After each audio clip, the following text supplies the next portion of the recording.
국민의힘 이준석 대표가 당대표로 선출된 지 2달여가 지났습니다. 이 대표는 민영방송 특별 대담에 나와 그간의 소회와 함께 국가균형발전 구상, 대선 경선 흥행 방안 등을 밝혔습니다. 그리고 윤석열 전 총장에 대해선 대중 정치인으로서의 면모를 갖췄다며 치켜세웠습니다.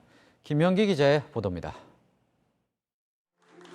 국회의원 영선의 30대 당대표인 이준석 국민의힘 대표는 취임 이후 토론 배틀을 통해 대변인을 선발하는 등 정치 개혁을 시도하고 있습니다. 하지만 최근엔 윤석열 전 총장 등 당내 대선 주자들과 갈등을 빚는 등 당대표로서 불안한 모습을 보이기도 했습니다.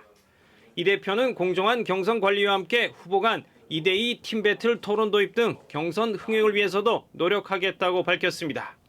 윤석열 전 총장에 대해선 아쉬움이 없지 않지만 대중 정치인으로서는 높게 평가했습니다. 지금 예를 들어 윤석열 후보 같은 경우에는 대한민국의 어느 지역에 가서 손을 흔들어도 화답해주는 분이 있을 겁니다. 그래서 그 강점을 최대한 살렸으면 좋겠다. 이런 말씀을 제가 이제 윤석열 후보한테 드렸거든요. 국민의당과의 합당과 관련해선 합당 의지는 변함이 없다며 국민의당 내부 사정 때문에 지연되는 것 같다고 말했습니다.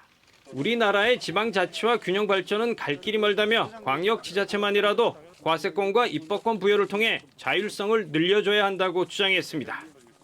강원도에 예를 들어서 주말에 쇼핑하는 아니 주말에서 사는 물건은 전부 다 부가세가 면세된다. 이렇게 되면은 그만큼 경쟁력이 있는 방법이 없습니다. 가가지고 바닷가에 몸 담그고 가는 길에는 장바자고 하는 모델. 관광산업 의존도가 높은 강원도에 과세권을 줘서 관광 경기도 살리고 일자리도 창출하자는 겁니다. 이 대표는 향후 대권 도전에 대해서도 애둘러 가지 않았습니다.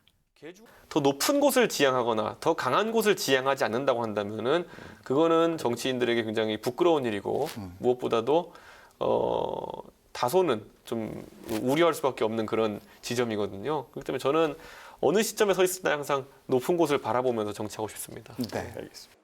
민방 특별대담 국민의힘 이준석 대표에게 듣는다는 오는 29일 일요일 오전 7시 40분부터 60분 동안 지원 채널을 통해 방송됩니다. 국회에서 지원뉴스 김현기입니다.